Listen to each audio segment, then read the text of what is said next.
Pemirsa, tarif parkir di Denpasar belum dilakukan penyesuaian sejak lama. Kini, setelah adanya undang-undang tentang retribusi yang baru, pemerintah Kota Denpasar menerbitkan perda tentang pajak dan retribusi yang baru.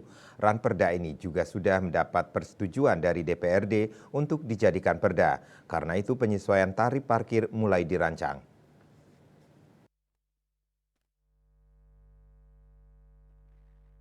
Dirut Perumda Bukti Praja Sewaka Dharma BPS Kota Denpasar Nyoman Putrawan mengaku pihaknya tinggal menunggu regulasi atau keputusan Pemkot Denpasar untuk realisasinya karena Perumda BPS sudah mempersiapkan kajian tentang penyesuaian tarif parkir tersebut.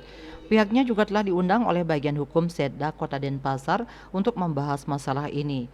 Seperti diketahui saat ini tarif parkir di Denpasar masih Rp1.000 untuk sepeda motor dan Rp2.000 untuk mobil. Putrawan mengatakan pihaknya sudah memiliki hasil kajian dari LPPM Unud. Ada banyak pertimbangan dalam kajian penyesuaian tersebut, baik dari kajian ekonomi maupun sosial. Putrawan menyebut Denpasar belum pernah melakukan penyesuaian lebih dari 5 tahun, sementara daerah lain sudah ada penyesuaian.